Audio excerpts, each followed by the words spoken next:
There we are. Boom. Hi, everybody. Welcome. I have three lovely, talented co-hosts. I'm going to let them take the floor and introduce themselves. Oh, shit. That is me. No. Barrett, Laurie. Stop it. Stop it. Do you have it open in another tab? Yes. And first time I've ever gone live in my life. I'm glad you all are here for it. Thank you for being here. Don't be like me, kids. Okay. Sorry about that. All right. Now it's just me without the echo. Thanks, everybody, for being here. While I run through some chats and say hello to all of our folks that are in chat, I want to introduce my lovely co-hosts. Who is wanting to go first? Sure. Oh, yes. I love it. I love the energy. Phylicia, take it away. I'm going to make you big, and then we'll make everybody big when it's their turn. So take it away. Hi, I'm Dreaming Truth, aka Phylicia. I write thrillers, and I'm happy to be here. And I'm happy to see everybody here. Hey. I love it. Fearless. Fearless. You nailed it. All right, Laura, you next. I'm Laura Nettles, and it's all Barrett's fault. And Tiffany and Des and the Spot Girls podcast. It's all their fault. I have it's not on my shoulders. Anyway, because of last time, I now have a pen name for contemporary romance called Samantha Silverstone, and the first book is up for pre-order and it comes out tomorrow. It's a short read, but it's already been beta read and edited, and so has the second one. And first one comes out tomorrow. It's called Heart Notes. Claps, claps, claps. So excited, Laura. So excited. All They're right. good, y'all. They're good. They're really good. My beta reader. What I are would say, beta how do you readers? know that, Deirdre? How do you know? I've read it. They're really good. Hello. They're really, really good. So, hi guys. I'm Desiree. I have a channel called DJ Writes Romance here on YouTube, and you can find me under DJ Reads Romance too if you are in that romance space and you want to check out some good books. Now, I have an announcement because I have a blog that's uploading. It's been uploading for a while. So this is a barrettlaurie exclusive. I normally write under DJ Anderson, but I'm starting a new pen name to write short romances exclusively, along with Desiree, Laura Nettles, and a bunch of other popular author tubers that are coming soon. And you can find that under Sky Winter. There will be a blog, an announcement, and everything whenever the internet gremlins allows it to upload. So until then, there is a pre-order for the first book that was titled or helped to title by our very own JC Carpenter. It's called Snapshot of Love. And it is also on pre-order, and you will get that released on September 14th. So lots of good things coming your way, guys. Check them all out. Yes, I'm so excited. Nailed it, Deirdre. Let me say this to Sam real quick.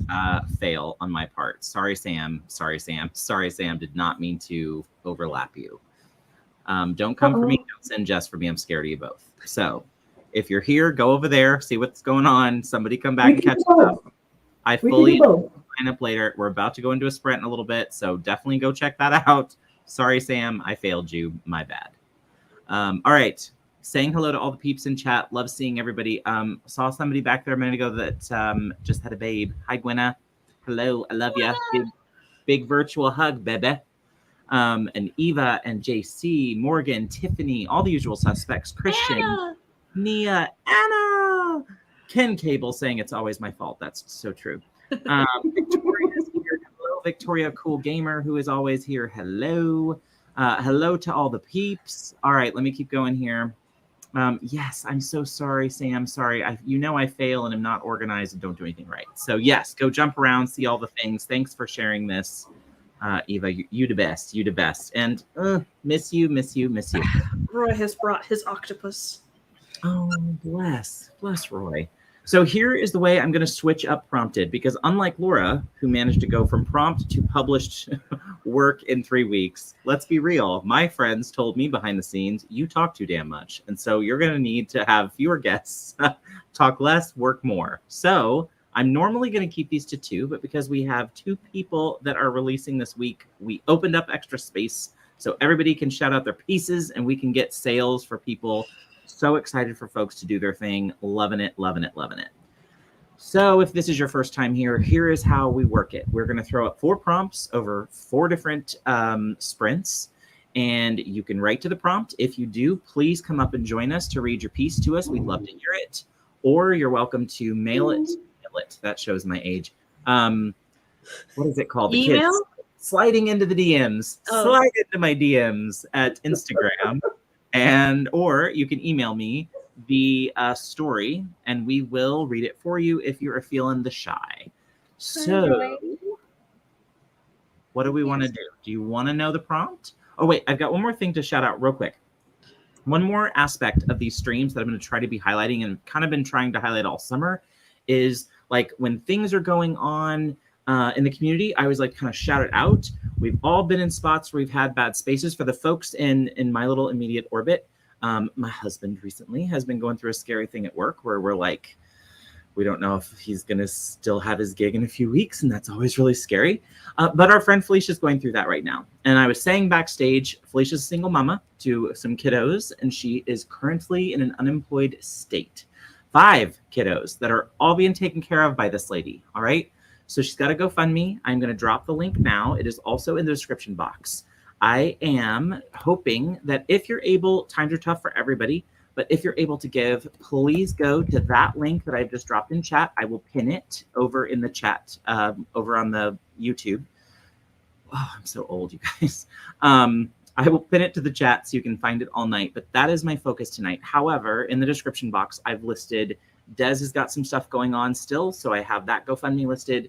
JC's is still listed down there. So for folks in the community, if there are things going on, don't be afraid to ask for help. We're all here for one another. We're all one community. We all understand it's tough times, but whatever you can give, if it's not money, you can always slide into someone's DM and say, hey, I'm thinking about you. Are you okay? How's your day? And just be there to listen to them and let them vent, or just let them talk about, being outside and working in the garden, whatever they want to talk about. Just be there for each other.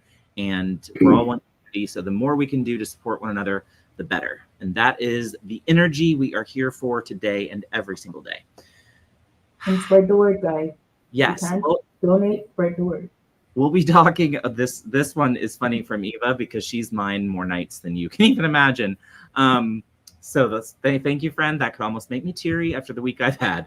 But I love you all. I appreciate you all. You all have helped me through so many dark times. 2020 was terrible for me, and I would not have made it without this community. So I'm so appreciative of all of you, and I love it if you can pay it forward to each other, and I like being a small part of that. So every Friday night, we'll try to highlight somebody and what's going on with them. Sometimes it'll be releases, and sometimes it'll be just helping folks out when they're having a hard time.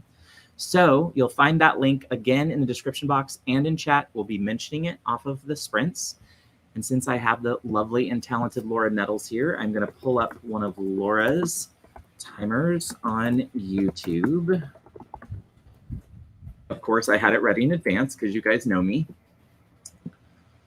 What, Laura, why'd you laugh at that? Why was that so funny? We didn't hear you typing in the search bar. No. We heard nothing at all. So first, I'm going to toss up prompt number 1 for tonight. So read it. I'm going to have one of you read it aloud while I pull up the timer that was totally prepared and already ready. And so whoever wants to read it for me, read it out, and we will let you guys write to it. Who wants to be my reader? Yes, go.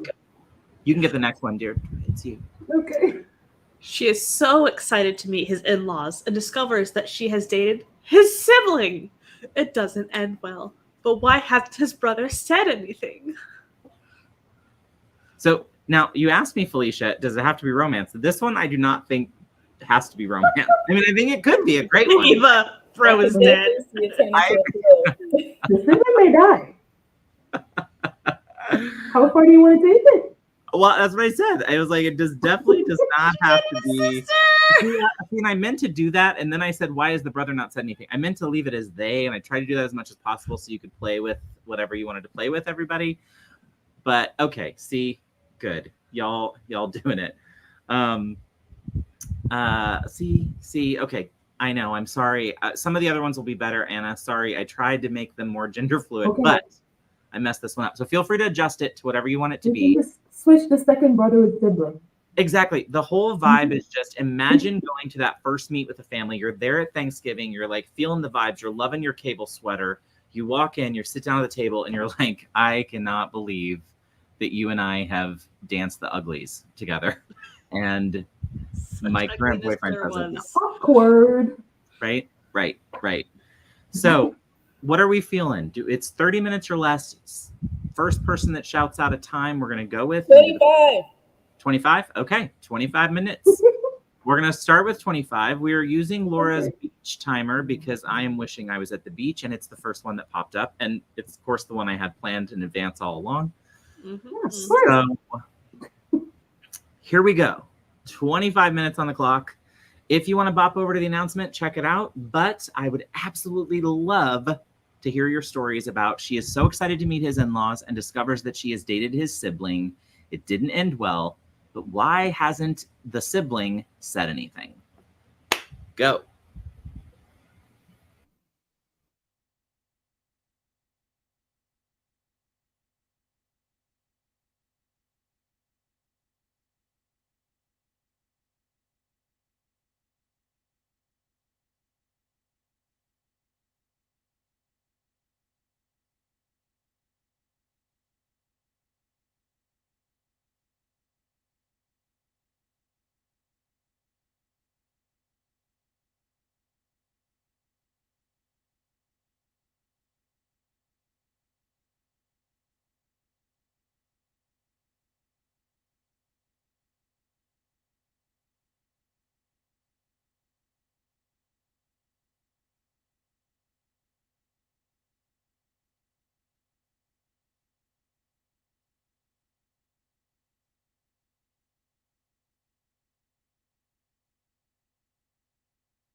We did it. And by we, I mean I just made dinner and watched the Storyteller's Hearth. Did I do it again? Oh my God. First time I've ever streamed. So, bear with me. Haven't been doing this for years. Somehow I don't believe that one. I know.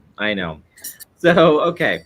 It's just going to be one of those days. You're supposed to take it all at face value, Laura. Of course we believe it. Eva just goes through it for you, Barrett. I know. I saw that. I'm like, thank you. Oh, for the first one, like the one before you edited it. No, I got the updated. I can't wait. So let me check. I'm going to check over to the Insta real quick and see if anybody sent one over on the Instagrams. Nope, just that one creepy dude in my DMs, still married, bruh.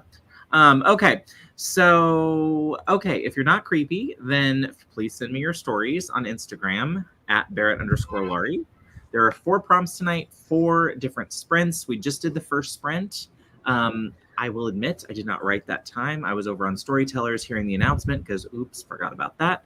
But good news, you can start signing up tonight if you want to. So check out their info to sign up for Storyteller's Hearth. I've done it a few times, met some amazing friends through it. So check it out. It's a lot of fun.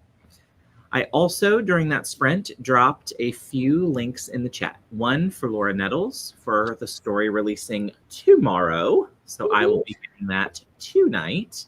And the other for Deidre's book, which I started last night. And Ricky was like, what are you laughing at? And I was like, I laugh at naughty things. Not naughty. I'm beta reading her other story right now. I keep having to type laughed here, giggled here, laughed here. It's like, It's like good. It's like, scared Roy with my laugh. I don't think I'm funny, but oh, come on. Even the worms were disappointed. I was like, yes. Yes. Seriously, you got some great shade. Perfect line for fishing and not catching anything. Exactly. Well, listen, if you didn't get it far, feel free to wait we can read it later. So that's the other thing I'll say. If you want to write a little more on one of the prompts, or you want to go through another sprint, whatever, no pressure to turn it in on the first one.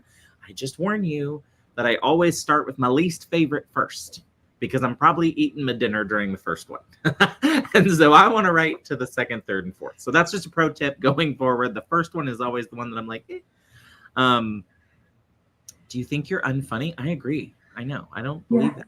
So what? Very much so. Very, very much so. Listen, I'm the one that normally laughs at my jokes. Like, I crack myself up, but others around me, not so much. You're hanging out with lame people. I mean, I use the same answer all the time when people are like, are you funny? And I'm like, only if I'm naked. Like, no, I don't think there's a lot of on me if, I'm not funny on purpose. But okay, I gotta stop talking. This is what Esther's talking about. Like, you talk too much. You got to do less guests. Okay, let's read some comments. I know that Eva wrote one. She sent it to me. Laura, you wrote on that one? I wrote one too, but after you finish, I'll go after you finish. We're gonna comment. Okay, all right. All right. Anybody else in chat? Oh, I got one in IG. Joanne. Okay, perfect. Joanne sent me one. I'm seeing it. Perfect. So I've got it. Got it, Joanne. So, Laura, do you want to go first? And then maybe before you start, I'm going to just, every time anybody's reading or whatever, plug your book one more time. Like, I'm going to just put the link up, put the link down in chat one more time because it's moving quick. So I'm going to drop Laura's link while she's reading hers. She can do a quick plug for it if you like. And then I'm going to read her piece. All right. So if you want a full story, my pre-order is available. It is. But here is my snippet for meeting the in-laws. Do I look okay? Is my hair fine? I ask as we walk up to his parents' house. After months of dating, I finally get to meet them. My future in-laws, according to the ring on my finger. Relax, Chelsea. You look spectacular. David threaded his finger through mine, leading up the path to the front door. I can't believe it's taken this long for you all to meet. Mom's going to love you. Dad, well, you'll get used to his terrible jokes. He knocks on the door, my heart pounding with each thud. After a moment, the door swings open, revealing a blonde woman in a red dress. Her makeup is perfectly done, dazzling earrings glinting in the chandelier light. David! And Chelsea, how good to meet you. Come in, come in. She pulls David into a hug first, then me. She's kind of bony, but welcoming all the same. Her face looks slightly familiar. Must be because she's related to David. Richard, they're here, she called. A lumbering man with a big smile enters the foyer. Welcome, Chelsea. I'm Richard. He extends his hand, which engulfs mine as we shake. Now, Donna, why don't we lead them into the dining room? He said to his wife. Good idea. Persephone is in there. Donna leads us into the amazing home, high ceilings and artwork everywhere. Your sister? I asked David. Persephone isn't a common name. Yeah, half-sister, different father. I didn't know she was going to be here. Haven't talked to her in like 2 years. As we pass through the stuccoed archway into the dining room, my heart stops, blood freezing in my veins. There's Persephone. The Persephone. The one I cried my eyes out over just a year ago after she called off our relationship. The one whose kisses had stolen my breath and hands had caressed every part of my body and soul. Until she revealed she was not coming out of the closet and we were to always be a secret and nothing more. The panic in Persephone's eyes conveyed everything to me. Her rich, influential parents were the roadblock. My future in-laws were close-minded, and I still had feelings for her. Laura, how did you get all that drama in there? I was just about to say that. Like, there is so much that happened. I just went on a roller coaster with you in what, 600 words? 372. What? I'm telling you, short is where I'm at. Yeah. I don't know how she does it. Oh no, It's this like is too real, Laura. Literally my previous ex. Oh, no. Oh, snap. Loving it. So it's like good. I'm an overwriter, so I write a whole lot. But even in the whole, it takes me like 1,000 words to get what Laura does in like 300. Hey, Wow. Laura, what you did with that prompt, like, okay, I wasn't ready. Okay, nailed it. Agree, the I absolute noticed tea. some tent shifts, but I hate tent shifts so I bad. am just like, yeah, right. I need to step up my game. I wrote 300 words of them driving in a car before they even get to the house. Like, I feel that deep in the soul, Morgan. No. Well, Even that, we're not playing the comparison game because if we did, we couldn't have Laura on. So we don't do that here. So everybody's talented and wonderful and great. I can't wait to hear what everybody has to say and read theirs. No, yes, you're going to read yours. So, and there's no pales in comparison. We're not doing that because we're not comparing. It's not like that. We're just writing fun stories. I just love to see what everybody comes up with on the same prompts because it's amazing how different ways people take things. And like this one had a little queer bent to it that I loved. And who knows what we're going to get with the next one. So does anyone on screen want to read, or do you want me to pull one from email or Insta and read one of those? What do you prefer? Laura's a hard hack to follow, but I could read mine. Do it. All right, I'm going to give you full screen, which I should have done with Laura, and it is not so I can eat my spaghetti without looking like a mukbang video. Exactly, Eva. Pale compared to this? What? Yes, You can't Gwen pale did in too. comparison. Okay, you've got some good. Okay, only because we love each other can we make these jokes. I But yeah. am mayo. It's the same. Laura and I are the same color of mayo. I just have different lighting. All right, Laura, here we go. We're going to go Deirdre next, and then I'm going to grab Joanne's and read it, and then we'll do Eva and Gwen. So, big screen. Boom. So I don't have a title. I'm not that prepared. It goes, you got this, Fox. I took a deep breath and smoothened the wrinkles from the black pencil skirt I wore to work this morning. It had already been a day from hell, and it was far from over. My goal was set.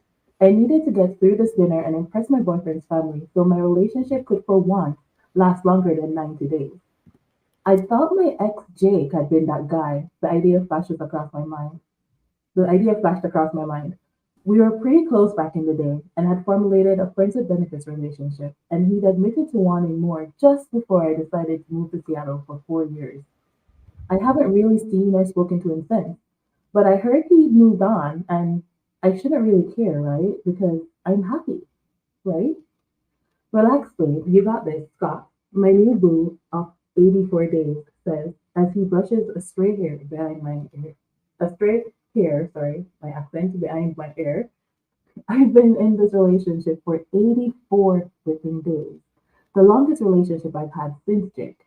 And I'm happy, I remind myself. Taking a final breath, I stepped into the familiar breakfast sense of Denny's with Scott on my arm. I had always loved having breakfast for dinner, so this restaurant growing up was my home away from home. My sister had hardly been at this spot, and that made it a plus. Our eyes connected as soon as I walked through the door. As usual, my sister was there. She oozed scrutiny with every breath, and I forced a smile as I walked up to the table.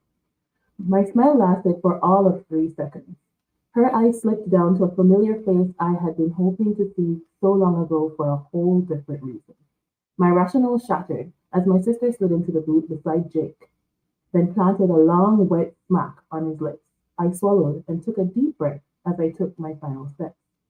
Jake, Nebula, I mean, this is such a surprise, I said with a placid smile as I big back the right intention beside me. Scott's eyes forward. You guys know each other? How do you know my brother? Brother? I say to myself, hoping he doesn't hear. I released a nervous laugh. Neb's my sister, I admitted, conveniently leaving out the fact that I already knew Jake. Hey, Scott, a voice called out. Scott smiled and excused himself. Thank goodness. Nebraska, honey, my sister said, hop into her feet, to pull me into an exaggerated hug as Scott disappeared. I had no idea you were back in town. I take it things didn't work out in Seattle? And there it was, the ugliness in Nebula that I've always seen to rear its ugly head when she felt threatened. In movies, older sisters are generally kind to their siblings when they got older, inviting them out for girls' nights and other events, but my sister saw me as nothing more than an annoying itch in her life that she wanted to get rid of. Jake shot me an apologetic glance. I refused to look his way. Hey, Fox, how have you? Yes, Nebula cut in. Where are my manners? Sit, tell us all about your field trip to Washington. I fought the urge to roll my eyes as she pulled me into the booth across from Jake. We both knew that she couldn't have cared less how my life in Seattle was. But this was Nebula. She loved controlling everything and everyone in her presence, and God forbid she not get her way. Seattle was great, I lied, trying and failing to not look at Jake. I was able to finish my degree in business administration at the University of Washington and even got some internship work done after graduating last year. I look over my shoulder to find Scott, but he's nowhere to be found. And that, of course, was a blatant lie. To be fair, Seattle was subpar, to say the least.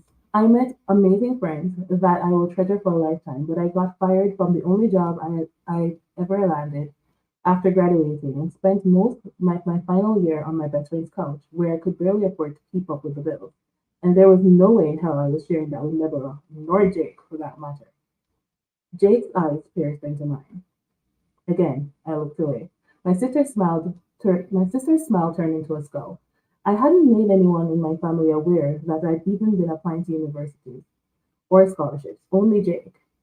He knew my family. He knew my sister, yet here he was. And he was Scott's brother? Like, Scott, my 84-day-old boyfriend, Scott, the longest man I've ever been with since Jake, Scott. How dare he?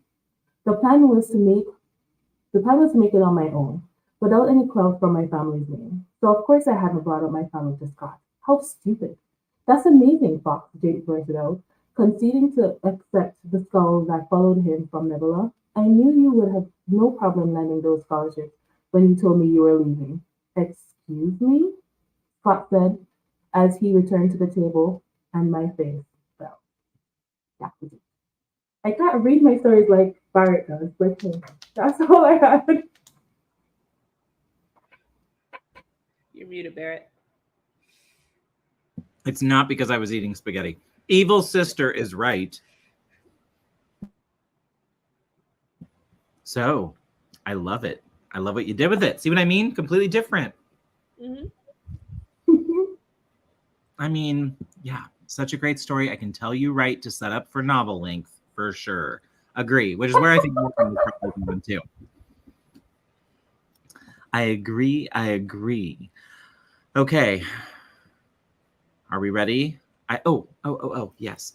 Okay, I am going to read Joanne's, and then we will do Gwenna and Eva. Phylicia, did you have one for this or no? No pressure. Just if you murdered someone off. Okay. I was like, if you did a murder, We want to hear. the time to read it was after Deidre's sister. Like, go ahead, murder them off. But no pressure to read because I never liked writing live and having to share either, even though I do it now. But when I started, I didn't. Okay. Murder all the people. I know. Laura broke me. Okay. Oh, Sam. Sam, I saw yours. Yes. And yes. Let me catch up here and then yes. Bitter X's. I know. We're reading Bitter X's right now. Are we ready? Boom. Robust ivy trailed along thick white brick walls as Amari stepped out of the car, taking a deep breath as she tugged the hem of her red dress. I hope I'm not too early, she muttered to herself as she walked towards the door, trying to get her nerves under control. Donovan had asked her to be her fiancé a few weeks ago, and here she was, about to meet his parents. The sterling silver ring glistened under the sun as she admired its beauty before knocking on the door. Here goes nothing. The door opened to reveal a man with the same dark brown skin as her own as he curled his lip up in disgust. You! Amari rolled her eyes. He couldn't bother to hide the venom in his voice. The feeling's mutual, asshole. Damon let out a dry chuckle, looking her up and down. Sounds like you haven't changed a bit since we broke up, have you, Mari? Amari narrowed her eyes. I could say the same thing about you, Damon. Still harboring that sorry little crush on Lydia? Damon shook his head. Depends. Are you still being a buzzkill, Mari? Amari turned her back towards him. Whatever, Damon. I kind of want to know. That's the end. So far. Oh, But I was waiting. I was like, huh? I know. I kind of want to know. Do we think they might get back together? Like, do we think? That's good tension and feeling, right? You know. Oh, me that too. That's like good tension, you know. Oh, me too. I'm like, they're gonna rip each other's clothes off, like any minute, very soon, very, very soon. Okay, great job, Joanne. I cannot wait to hear where that goes. If there is more, let me know. All right, this is Gwenna's to prompt one, and Gwenna, hug, and no worries about having to take care of Biba. We completely understand. I told Phylicia earlier, did I not? Kids come first. Well, kids and bulldogs, but kids come first. So here we go. Gwenna says, pass the bread. His voice crawled over my skin with clammy, cold hands of the last time we touched. He'd been down with the flu, again. Caught it at another convention, I'd begged him not to attend. Pleaded with him to show me an ounce of the attention he showed his career. I had overestimated how long his return flight would take, and he'd caught me in the driveway, bags already packed into my car. Let me go, I'd said, shaking his weakened grip off of my wrist before I turned to my trunk.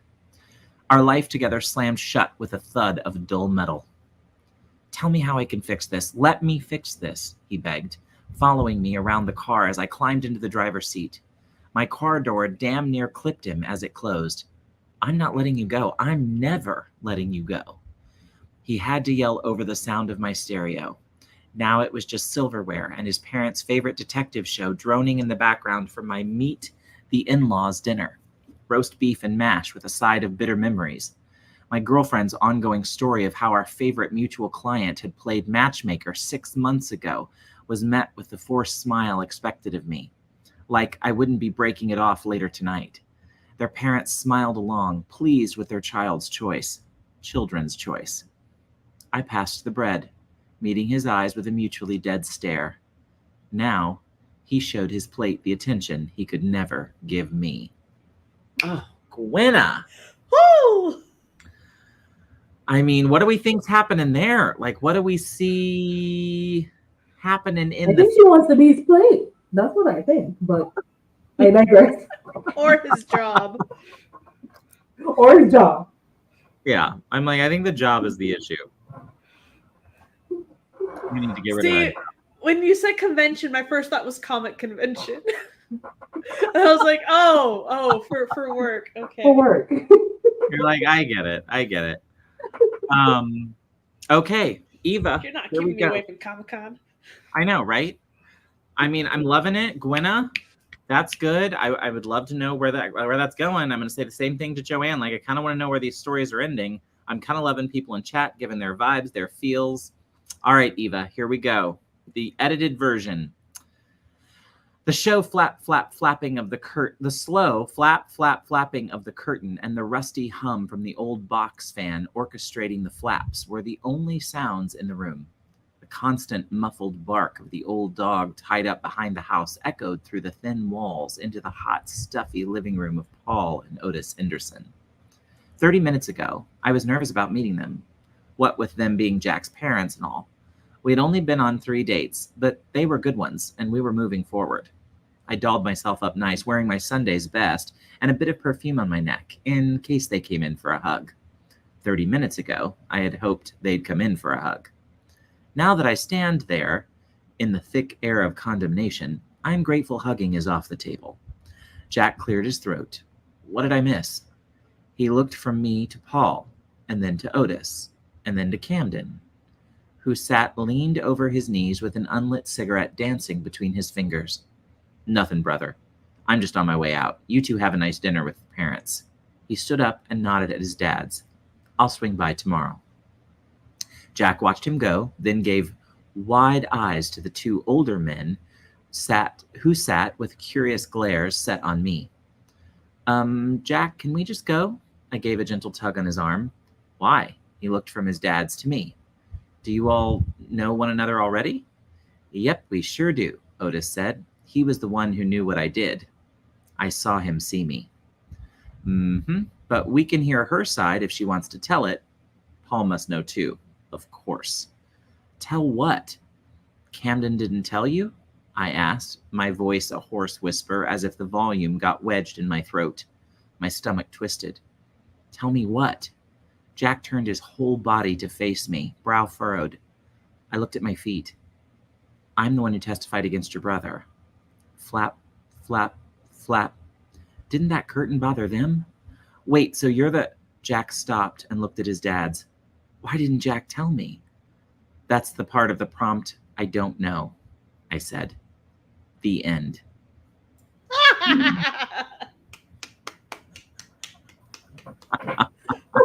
That's part of the prompt. I don't know. Oh, Eva. That is so good. And by the way, how much did we love the flap, flap, flap? Like the callback of that later. Like chef's kiss. That was good. Love the callback. So at first I thought you were gonna go with she has slept with every one What of the is that? guys Yeah, there. I was like, wait, first the brother, then the dad, and then, but then I'm like, okay. She's making her way through the family. I mean, yeah, that'd have been good too. But whoa, I wasn't ready. I was like, wait, testify. What? Like, wait, what? Say I what? was like, oh, okay, awkward. Yes, the third wall break was excellent. Yes, and this from Sam, I have to like. yes. Okay, prompt 1 was kind of a wildly crazy success. Yeah. So let's hope the other 3 are as good as I think they are, or else everyone's gonna be like, "Wow, you're a loser." But before we get to them, we're gonna throw out one more time why the folks are up here tonight. Everybody up with me tonight has stuff to promote. So these 2 below have new releases. You will find their links in chat. So I'm going to drop them one more time. Heart Notes by Laura Nettles drops tomorrow. It is based on a prompt that we started right here a few weeks ago. She has already started a series somehow in 3 weeks and gotten it ready. What? Go, Laura, go. Hi, Doll. Hi, friend. Doll I'm also has a book publishing- coming out very soon. I'm publishing it under the name Samantha Silverstone. Yes, Samantha Silverstone, which you see under her name, the AKA, is the pen name. So check it out on Instagram. I followed today, so make sure you find it. If you already follow Laura, check that out as well. And now I'm going to drop Deirdre's for the release that is out now, Breaking Her Rules, which I am in the middle of reading. So I will be giving Ricky some naughty giggles this evening before bed. And then, so that is our new releases. Be sure and check them out. Support one another, buy the books, leave a review, do all the things. And then circle back. So we have a pinned comment tonight on the little shout out, community shout out. We are shouting out Phylicia, single mama, going through a tough time, looking for a new gig. We've all been there. I was telling you before, been laid off, been fired. Laid off was more fun than fired, but been through both. Been there. Can't imagine it with 5 kiddos that you're taking care of yourself. That's an incredible thing. I love you for it. Keep pushing. It's hard. We're here for you. You bring a lot of light to the community. So if you're in a position to help, drop a little money on the GoFundMe. The link is in chat. If not, reaching out and sliding into the DMs, as the kids say, just to show a little support and love.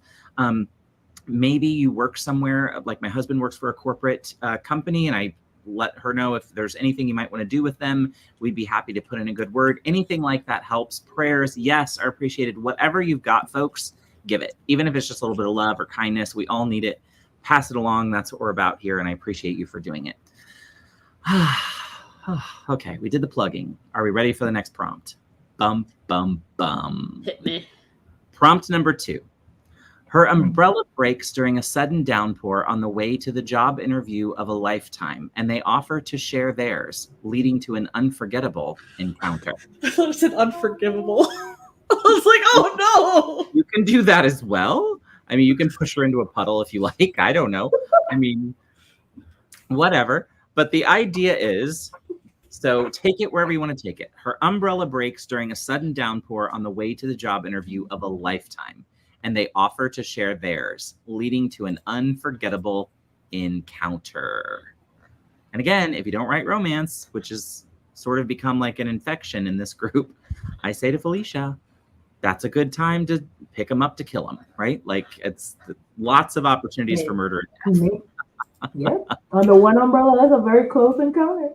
Very close. You can shank somebody real quick with the other broken umbrella.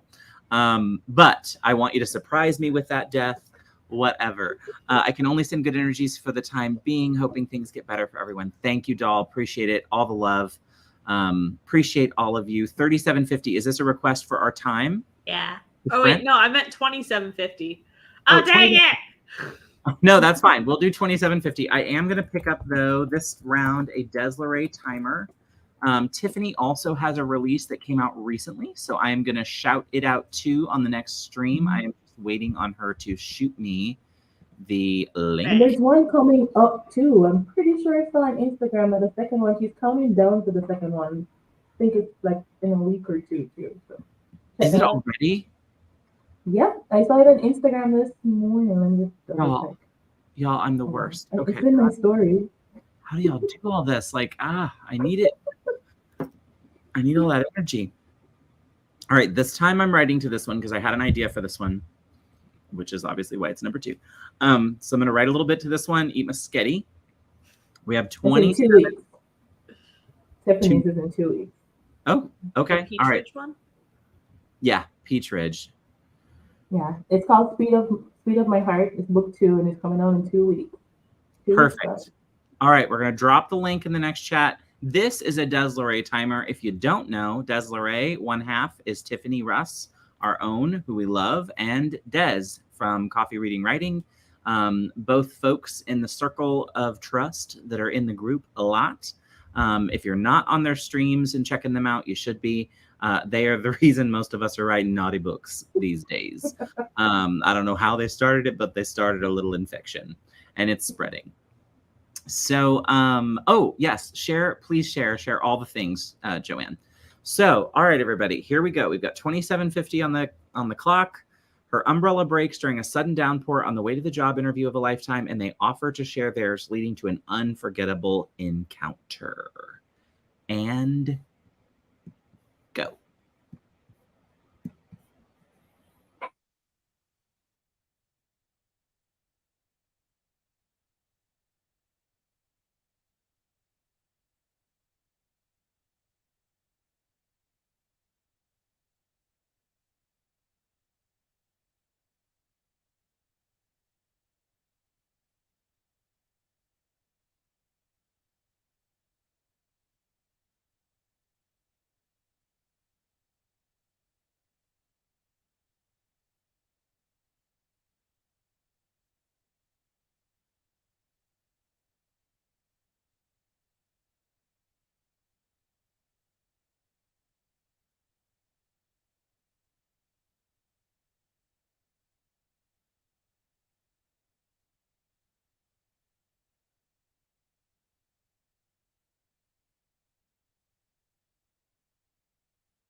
Anna, I love you. I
Dang it.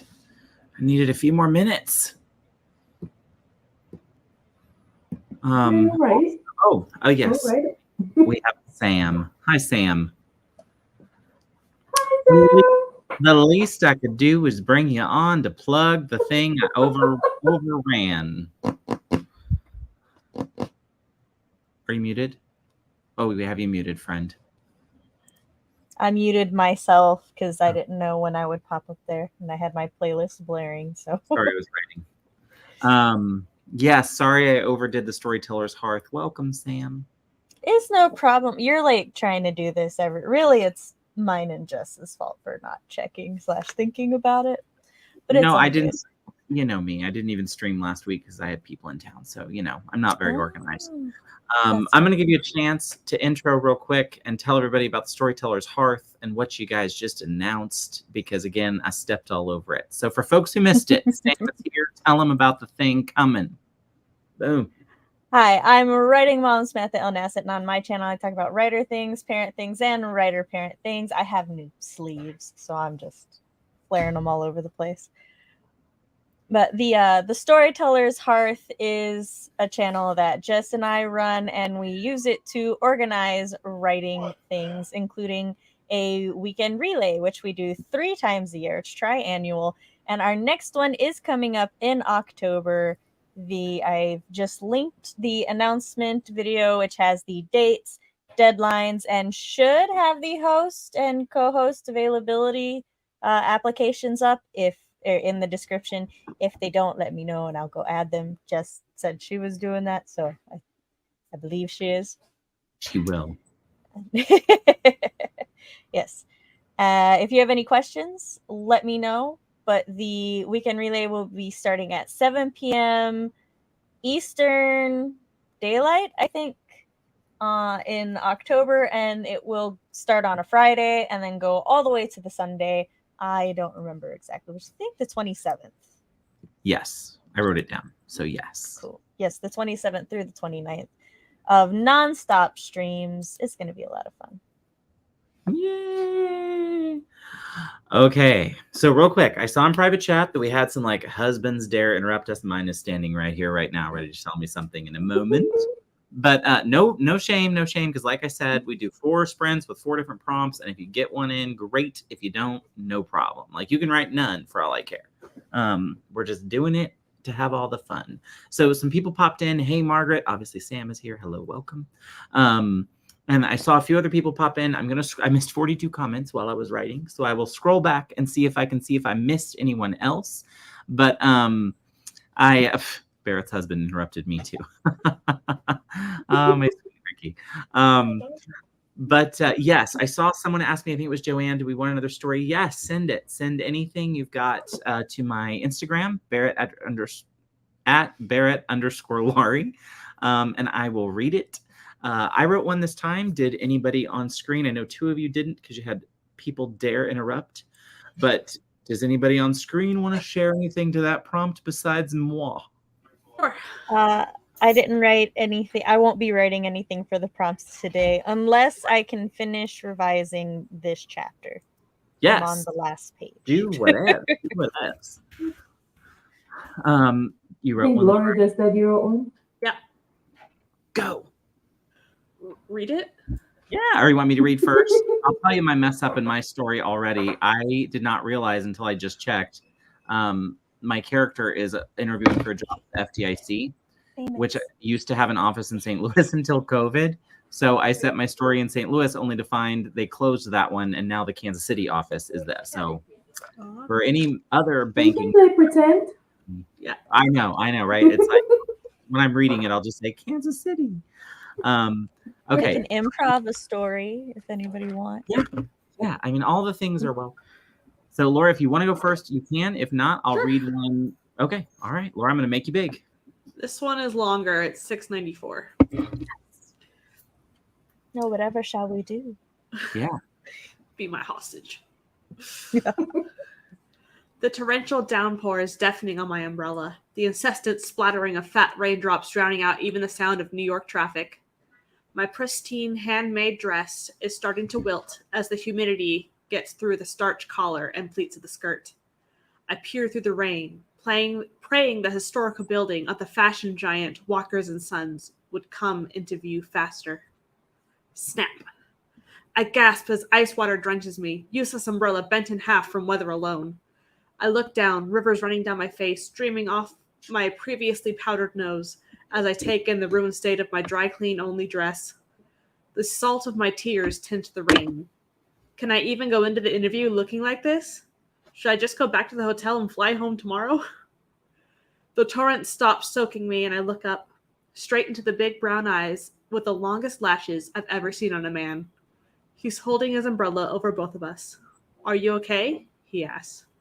I must look terrible with my makeup running everywhere, hair plastered to my scalp, and dress sticking like a second skin. At least it's not see-through when wet. I need time to gather my thoughts. Closing my umbrella, I toss it into the trash can we're standing by. Yes, thank you. I'm going to be all right. Eventually, after I die from despair at not even making it to the interview. His gaze is full of concern, brows furrowing and eyes crinkling. Where are you headed? Let me escort you. I blink, wiping water off my face so I can see better. But where to tell him? The hotel or the interview? I've come this far. Can't give up now. Walker and Sons. His eyes widen slightly, but then he just nods. We're only a block away. I'm sure we can make it without further mishap. Oh, you jinxed it now, I say. Tempted fate while it's already raging. My, you have faith in your luck. If it led me to meeting you, yes, I do. He extended an elbow, waiting for me to accept. With nothing to lose, I take his arm in mine. Heat radiates through his custom-tailored jacket and white shirt with glistening cufflinks. I swallow. This man must be rich. But then why is he walking in the rain? So, he says, keeping step with me, isn't Walker and Sons the fancy designer clothing place where only stuffed-up people shop? What do you want with them? I scoff. It's not just for stuffy people. It's for those who know statements could be made with cloth and thread, with pearls and lace, a bold pattern here, a tuck there. It's been my dream since I was 4 years old to work there. Even made my own Walker and Sons tags to sew into my doll's clothes. Sorry, I must be boring you. Not at all. Delight danced in his eyes. Did you make the dress you're wearing? I glanced down at the destroyed remnants of my masterpiece. Yes, I did. Poor thing only got 2 wears in its lifetime. The sidewalk is slick, causing me to hang onto his arm, heart in my throat more than once. Heels are not meant for these conditions. What would you make if you could design for Walker and Sons? The man asked, warm hand clasping on top of mine, on his elbow, steadying me. Something even my Barbies would be jealous of, I state. Pieces that are designed to reflect people's truest desires and souls. Imagination made real. You're hired, Miss Holly Showalter, the man said as we reached the entrance. What? I asked in disbelief. You're my 2:15 interview. I recognize you from the headshot with your resume. I'm the personal assistant to Mr. Walker. Sorry for the deception. Mr. Brooks at your service. My heart flutters. Thank you, Mr. Brooks. You start in a week if that's agreeable. His show-stopping smile makes butterflies swirl in my stomach. That's just enough time to get my affairs in order. It's perfect. And so are you. The end. I love it. Very nice. The stories always just make me smile, you know? It's cheesing over here all the way. Yes, I loved that one. I'm going to throw up a couple of Sam comments because they were excellent things to notice. But the second skin line is very indicative of Laura's horror writer background.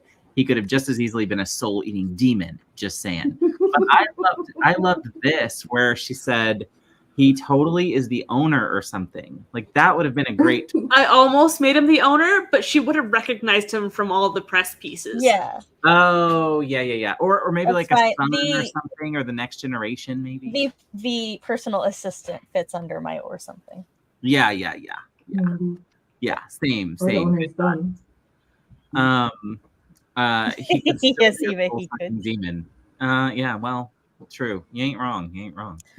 I will say, just for those who aren't as immersed in the horror and or romance genres as I am, or as Laura is now becoming, like, I've counted the paperbacks in my house. I own over 200 physical romance paperbacks in my house at this moment.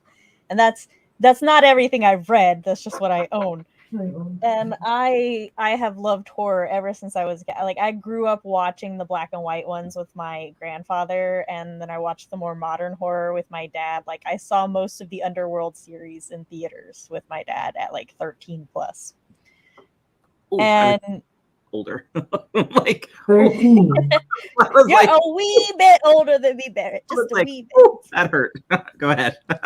But romance and horror really are like very similar in nature. You just switch a couple word choices and like can context for things, and a romance can very easily become a horror or vice versa. That's one reason that like well, like horror in its birth, they were like, you know, the whole warning of vampires and stuff was to warn women against like seductive men, or to blame pregnancies on like supernatural happenings. You know, it couldn't have been that she was having sex out of wedlock. No, an incubus. Well, the first vampire Something story, I like believe, that. was Carmilla, which is a lesbian story. Oh, You're Interesting. talking fiction. I got it. Like I mean, I'm still talking fiction. I'm also talking mythos, not just stories, but also like the mythology, the Oral traditions, superstitions and stuff surrounding them, and all of that.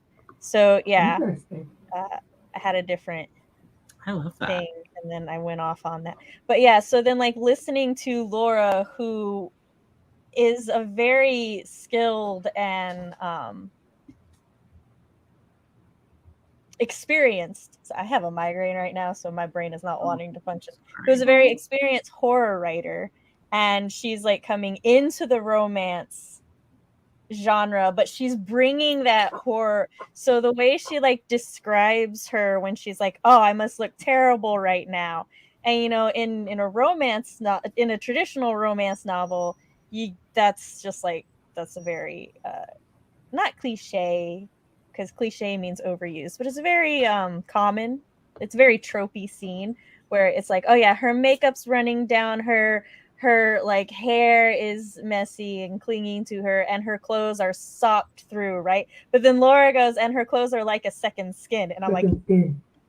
is he gonna It's very stab her? immersive, right? The visual I like right it. away. It's like, it's one of those things where it puts you on the like, which way is it gonna go? And Yeah. I love that, especially having realized that romance horror is a thing. it is. Yeah. And it's become my obsession. Yeah. So, Yeah. I'm into it. Oh no, So- Maggie! Okay, I am going to. We're going Maggie to. says, and this is how I discover YouTube unsubbed me from Barrett. oh my god, I hate that. Sorry, It Maggie. unsubbed me from the Storyteller's Hearth. I was the first one to sub to the Storyteller's wow, Hearth, and I that's made hateful. the account. I was That's like, how dare you? hateful. Well, let's do this. I'm going to read Joanne's, then I'll read mine, and then we got one from Gwenna. If anybody else has a story to this one they want to shoot to me, we will read it. Up now is J.K. Lambo or our very own Joanne. So here we go. Darcy frowned as the coldness of raindrops hit her nose. She was definitely going to be late for this job interview. Thankful for the purple umbrella that provided her safety from the rain, her eyes widened when it slammed shut, with her inside it. Her muffled screams echoed inside the umbrella's canopy as she struggled to get it off. This was the last thing she needed to happen on a day like today. A giggle snapped her from her thoughts as the silhouette of a stranger came into her view. You need some help there? The stranger's voice sounded like a woman's, or at least she thought it sounded like a woman's. She would be able to see better if she could get this stupid umbrella off. You know, when strangers see someone in a predicament like this, they usually lend some help instead of laughing at the stranger's misfortune, Darcy retorted, or at least that's what she would have retorted instead of the reply sounding like a wet cat's temper tantrum. Okay, I get the picture, the stranger said, her laughter sounding like the most beautiful thing known to mankind. It was soft and pleasing, but also melodious, like she was the kind to be the singer in some famous band. The stranger pulled the umbrella with all of her might, tugging a few times before Darcy got herself free. Unfortunately for Darcy, it wasn't long before she landed in a rain puddle, the back of her pants soaked to the brim. Ugh, Darcy let out in disgust, shaking the excess water off her hands. A snort distracted her from letting out a curse her mother would reprimanded her for as the stranger struggled to contain her laughter. Darcy narrowed her eyes. Oh, so you think that's funny, huh?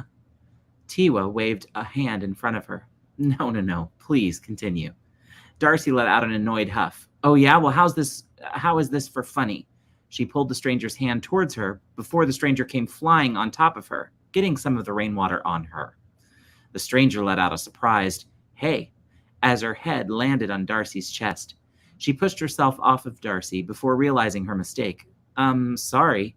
Darcy smiled. Don't worry about it. She looked down at the way the blue denim chef's coat stuck to her body, outlining her petite figure. I probably look like a mess right now. The stranger shook her head, rain trickling down her twisted braids. No, you don't. You look really pretty, especially when the rain as a backdrop. She tilted her head. You ever think of modeling? Darcy's cheeks glowed at the compliment, twisting the ends of her cornrow braids. Nah, I'd hate the spotlight. I'm on my way to a job interview for a chocolatier role.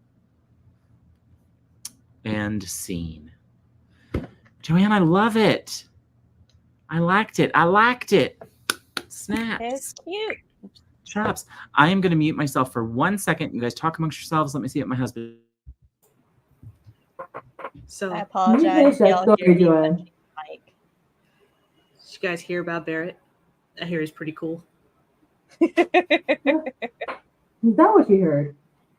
It is, actually. I wonder who said that. You know, I said haven't it. really met Barrett. You know, I haven't met. Spreading I your own. I hear he's a real good. You know, I hear he's a real good YouTuber, but I haven't met him. Yeah. Pretty reclusive. Oh, that explains a whole lot. We're not gossiping about you. You should be. Okay, I'm We're. going to read Gwenna's, then I'm going to read mine, and then I'm going to go help him because Briley has a spot that he needs me to hold her head while we doctor it because she's scratched a spot on her face. It's bleeding. So, Oh no. oh, and she's coming into me, which means you know he's about to clean your face. Oh, yeah. Oh, he's running. Hide quick. Okay. Here. Okay. Gwenna, I'm going to read this quickly. Gwenna said, the trigger of her dart gun wheezed, mechanism soaked through in the heavy rain. She should have known to bring a backup. Banging the hooked end of her umbrella-turned weapon against her heel, she hissed through gritted teeth. Her makeup was definitely going to smear. Worse than not shooting. The damn thing wouldn't even open. She snapped it over a knee and tossed it into the dumpster containing the body of her latest hit. Up until this point, she'd been acing the interview. One scumbag corporate goon down, and she was looking at $1 million sign-on bonus with the most exclusive of contractors. But to show up at the designated finish line with frizzy hair and runny mascara, there went half of her money.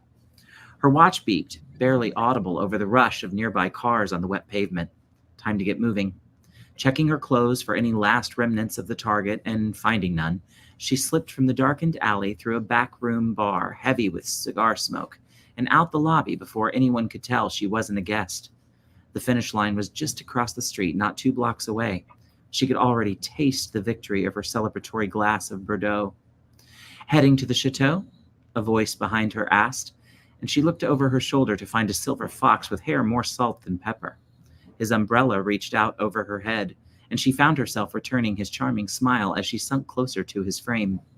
I am, she accepted, patting down her hair as they mutually retreated from the weather. He smelled like the cigar smoke of the back room. The streetlights began to turn as another stranger pressed the crosswalk button. Oh, wow, he said, and she blinked up. His eyes traced her face with a merry delight. You have a stunning smile. Taken aback by the genuine compliment, she blushed. Despite the weather, this was turning out to be a wonderful evening. Thank you. Perhaps she'd get the full $1 million after all. Mr. Fox smiled. What's your name? His hand found her waist as she pondered her reply. What was the name on her plane ticket this time? He looked like the type to pay her way back, or better yet, her way forward. The splash of wheels in the rain began grinding to a halt, and her breath caught in her chest as she felt the welcoming of his hands turn into violence. Shoved off balance, she teetered back off the curb. The torrent of rain slowed as she saw his smile widen into a grin, the blaring of a truck horn growing closer. She caught herself in the street, heels snapping under her slipping weight on the concrete. With dawning realization, she recognized the face of her competition. Her neck snapped with the impact of the truck, his grin the last thing she would ever see. Told you, Phylicia. Gwenna. I didn't think that I was going there. Gwenna. Gwenna Marie Claire. That isn't even your name, but that. Why did I not see that in I was like, I'm so pleased. I didn't either. It ended with it caught me off guard. Look at this lady. Y'all asked for murder. We did. You delivered. We did. Oh my goodness. Oh, I love this. Okay, Mama Maggie, I think you're starting one. I'm going to start starring while I read mine and then do this one. And then I'm going to help my husband before he divorces me. And we have a meet cute that ends in divorce. Okay, so Mama Maggie, I'm going to let you finish. And I'm going to read mine real quick. And then we'll read Mama Maggie's. And then we'll do the last prompt. So I'll let you guys choose between the last two that I had. You can choose your favorite. And then we will do our last. Because we're already at 9 o'clock, y'all. We did it again. We talked ourselves past 4 prompts. Okay, are you ready? Okay. Shannon tried to find the happy medium between speed walking and walking, both to save her shoes from the puddles and to avoid breaking a sweat. This was the break of her career. The pinnacle of banking regulation is getting a foot in at the FDIC, and she was one interview closer to her dream of breaking that door down. She felt the cool breeze sweep over her like a wave, and she noticed the dark storm clouds rolling in for the first time. No worries, Shannon thought. She had brought along her trusty Wonder Woman umbrella. She gave more of her attention to fishing through her bag for her umbrella than watching where she was going. She felt 2 strong hands grab both of her shoulders and yank her out of the crosswalk and onto the sidewalk, just in time for the metro bus to fly through the intersection she had been stepping onto moments before. Better watch where you're going there, little lady, or you might end up dead. Shannon looked up for the first time and took in the long, tall drink of water standing before her. He looked out of place in downtown St. Louis with his cowboy hat and boots, but damn if he didn't fill out those jeans he was wearing. Thank you for grabbing me? I have a really important interview and I'm just not thinking straight, Shannon said, feeling the crimson color her cheeks as the blood hit them. Well dressed up like that. Long as you make it in one piece, I'd say you're got as good a shot as anybody. Her country savior said with a smile. I'm Ned. Shannon couldn't hold back the laugh that fell from her mouth like a waterfall. Oh, Ned is your real name? I'm sorry. Lovely to meet you, Ned. The crack of the thunder followed the lightning, and a few drops hit the lapel of Shannon's suit jacket before she remembered she was looking for her umbrella. Well, my real name is Edward, but everybody calls me Ned. Oh, well, I don't want to be like everyone else, so I'll call you Edward. Shannon was pretty sure she would have to call him Edward because there was zero chance she was going to be screaming out Ned in a moment of passion, so Edward would have to do. Shannon finally found her umbrella and pulled it from the depths of her carryall. She lifted the umbrella to the sky like She-Ra's sword and depressed the button. No sooner had it fully deployed, but a wind gust flipped it inside out, snapping 3 of the arms in half in one swift motion. Drip, drop, drip, drop. Before Shannon could register panic at her predicament, the sky opened and rain began to pelt her. Edward lifted his sleek black golf umbrella over his head and depressed the release button. With his free hand, he wrapped around Shannon's waist and pulled her in tight, saving her again, this time from rain. You're like my own personal superhero today, Edward. No man, capes aren't my style. He grinned down at her, and Shannon wasn't sure whether she was getting hot and bothered by his toothy smile or the delicious smell of his aftershave. Or maybe it was his body wash. Either way, he was dinging her chimes. Where's the interview? Interview? Yeah, aren't you on your way to an interview of a lifetime? Shit, it's 3 blocks down. I completely forgot. And then I ran out of time because I was looking up whether the FDIC and what street it was on, and it's in Kansas City. So, spoiler alert, wrong city. I did use Ned. I've been dying to use Ned for like 4 weeks now. You should have been here. Right? I mean, You want me to? Getting for the Ned. That one's for Ned is for you, Tiffany. Ned is for you. Do you want me to read Maggie's while you attend to Briley?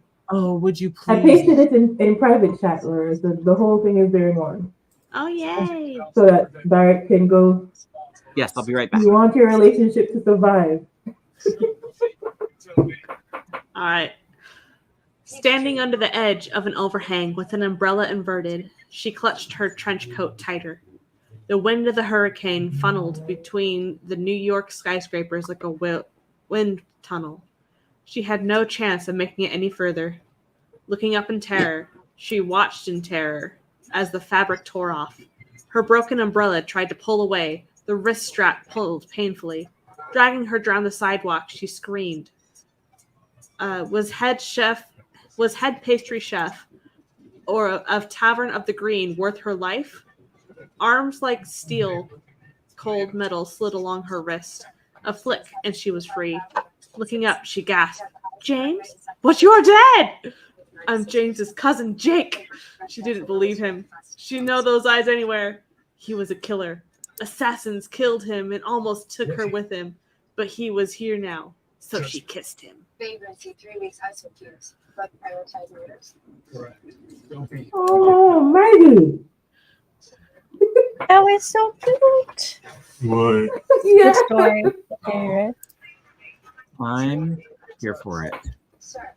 May I share some information that I just learned that Yeah. has made me, I don't even know how I feel. So I was like, how does one get Ned from Ed, right? I'm like, how did that come about? And this thing I found says the English are just big on rhyming names. Will is short for William, and Bill rhymes with Will. Ed is short for Edward. Ned rhymes with Ed.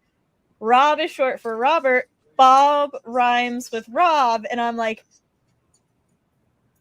are you telling me that my entire life, when I sit there and go, but how is that short for this? It's just because it rhymes? Yeah, it's that simple. What I'm hearing you say is the British are lazy. I said it, Richard. I said it. James and Jake are clones. I just saw that. I just saw that. Okay, I have 2 prompts left for us. I'm going to read them both and let you all choose which you like better. And then we will do one more timer, one more sprint. The first one is, they've made eyes at each other on their laps through the park. The unsolicited advice about her form surprised her. Does mansplaining work out for you often? She asked. That's 1. Number 2, they strike up a convo while trapped in an elevator, discovering they work in the industry. This beautiful soul somehow works for the jerk attempting a hostile takeover of her company. That one. That one? Okay. We'll go number... Oh, wait. Well, do we want to take it to the audience? 3 or 4? So let's do a quick vote. Mansplaining or elevator? Mansplaining or elevator hostile takeover. So number 3, number 4. Rivals or forced proximity? You're voting which one? No, I'm for number 4. I'm just saying, are we voting for rivals or forced proximity? Oh, I'm seeing. Okay, we've got 4, 4, 4, 4, 4. I'm thinking 4 is going to win. So it looks okay. 4 is 1. Gwen, always out for good forced proximity, right, Gwen? I mean, you're stuck in an elevator. Like, I have no interest in mansplaining. Me either. Me either. I feel you, Phylicia.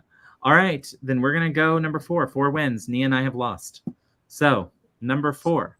They strike up a convo while trapped in an elevator, discovering they work in the same industry. This beautiful soul somehow works for the jerk attempting a hostile takeover of her company.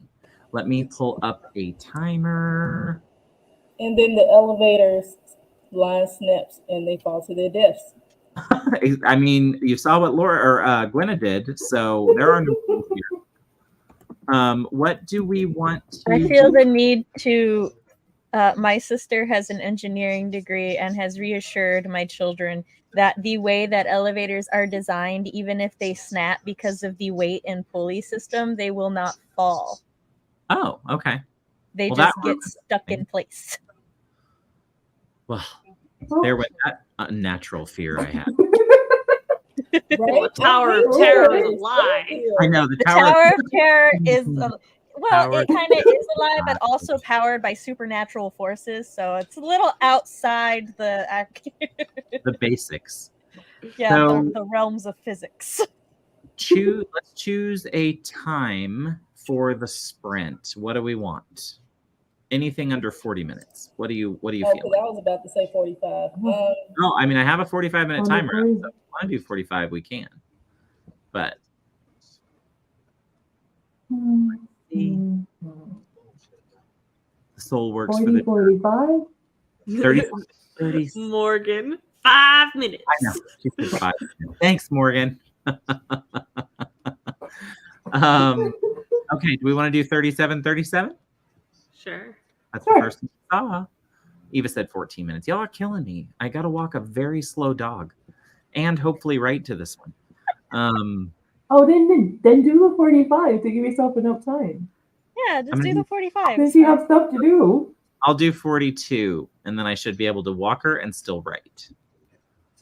Barrett, Boom. just pull a Sam in which you asked the audience their opinion and then did what you wanted anyway. Because their opinion will be taken into consideration, but this is a I am- dictatorship. I am classic Midwest, like gay male trying to please. Like I will never put myself first. It's Except okay, for I am Southern mama who can take charge and tell the children like just accept it. tough kids, tough. All right, here we go. You have 42 minutes and 48 seconds. We're already ticking down. Take it away. They strike up a convo while trapped in an elevator, discovering they work in the same industry. This beautiful soul somehow works for the jerk attempting a hostile takeover of her company. And I meant her company like she owns it. So, I figured. Oh. but take it however you want to take it.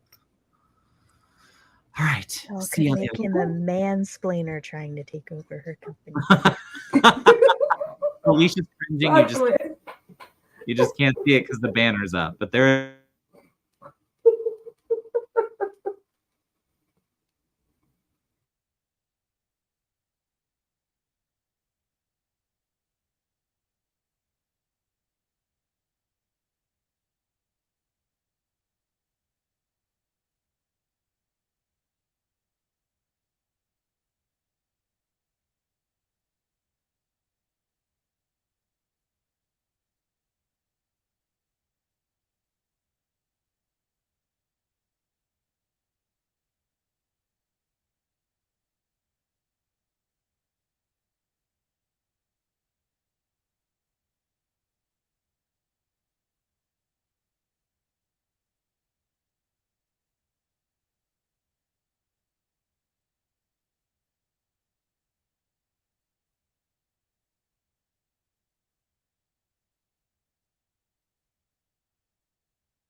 Okay, how did it go, everybody? I finished revising my chapter. Yay! That's good. I saw a thumbs up from Phylicia. Looks like you got some done. Deirdre's looking very happy. Laura has that like cat in a coal mine grin. All right, I'm I feeling got good. 527, and I snuggled with Roy, and I read Anna's piece. Oh, and I was gonna say Anna sent hers. We've got to read it. It's amazing. I read it and Victoria's. I wrote a very little bit on the last prompt, but I'm gonna write later when I have more time. I learned I cannot write in 7 minutes, so I learned that. That's fair though. So, okay. Does anyone on screen want to share before we read Anna's and Victoria's, which are to the last prompt? So, anybody want to read? I only had 3 minutes, and I was like, no. You're like me. I get it.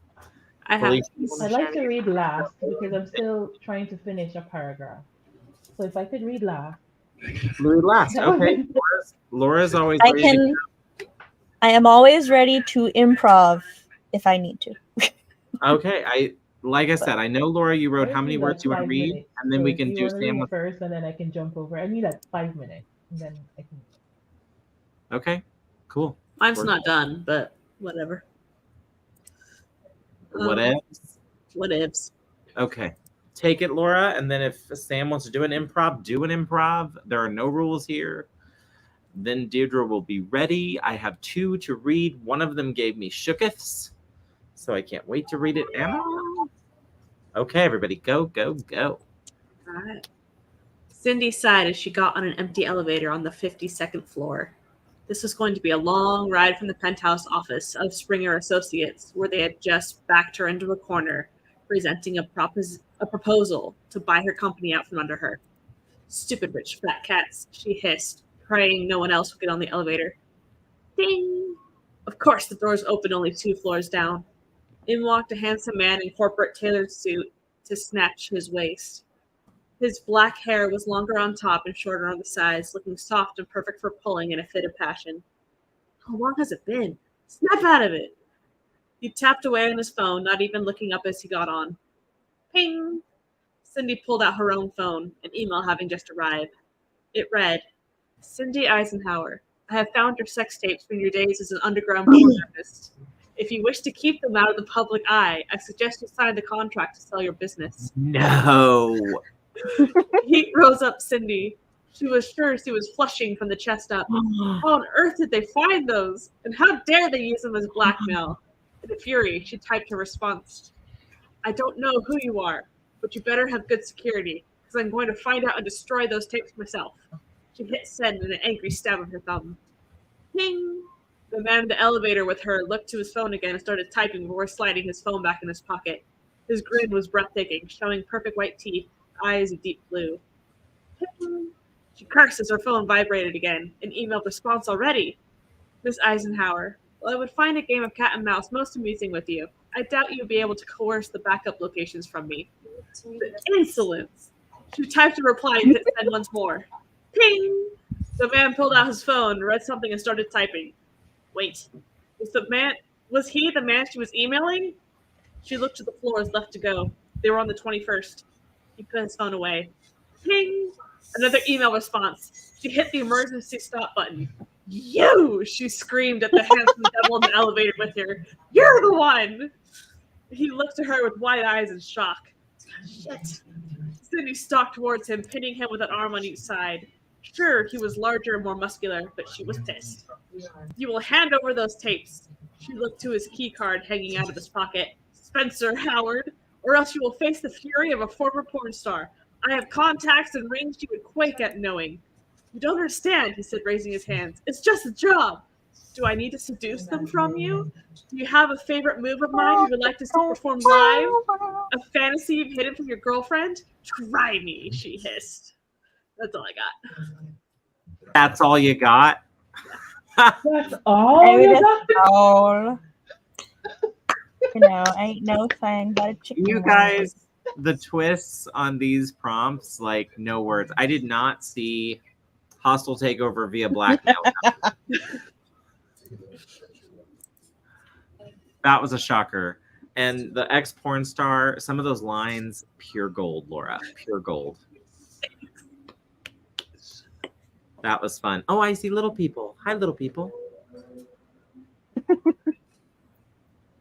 I wasn't looking at the screen, and I'm so used to my kids popping up. I was like, "How?" And I saw the That's little what I said in cutie. private chat. I was like, we totally get kids come first, man, and doggos and kitties. So if you're a gerbil, you're out of luck. So Gerbil's coming third. oh, hi, Chunkers. He trying to do your face again. So are you ready, Dee? You want more time? You want me to read one? Do you want to keep? Are you ready? I keep going after Lauren. I don't know why. What? Oh, Because you're awesome. How do you call it that? Everybody here is awesome sauce. It is hard to follow the porn star blackmail in the elevator. Like, that is hard to go from romance. And then the best thing was the pinging back and forth. Like, because it was like the pinging of the elevator, but the pinging of the emails, like, just so good. But Dee, what are you talking about? You're gonna bring it. Sassy dialogue. So I'm here for some rom-com giggles. Bring it. All right, I'm gonna make you big. You ready? Sure. Oh, Ooh. sorry, it's my foot kicking my desk. I'll mute myself. Okay. The elevator doors slide open and I step inside, immediately assaulted by its cologne. Zane leans casually against the railing, blonde hair perfectly coiffed, tailored suit impeccable. His eyes lock as the door closes. Prissy? He says, lips curling into a smirk. Fancy seeing you here. I resist the urge to roll my eyes. We live in the same building, ride the same elevator every damn day. Nothing fancy about it. Zane, I reply, turning to face the doors. His gaze burns the back of my head as the tingles tell me it's raking over me, no doubt undressing me in his mind. Pig. You look nice today, he says. The color suits you. I glance down at my red dress. Clinging to every curve, I chose it to intimidate the investors at the meeting later, not impress them. What? No snarky comeback? He moves closer, too close. I catch a hint of his sandalwood aftershave mixed with the clean smell of his skin. Focus, I tell myself. Don't you have anything better to do than to annoy me? I ask, ignoring the wildly inappropriate thoughts swimming in my head. I work in finance, love. Annoying you is the highlight of my day. He's also in finance? I fight the answering smile on my lips. What the hell am I doing? I hate that I'm attracted to this pompous ass.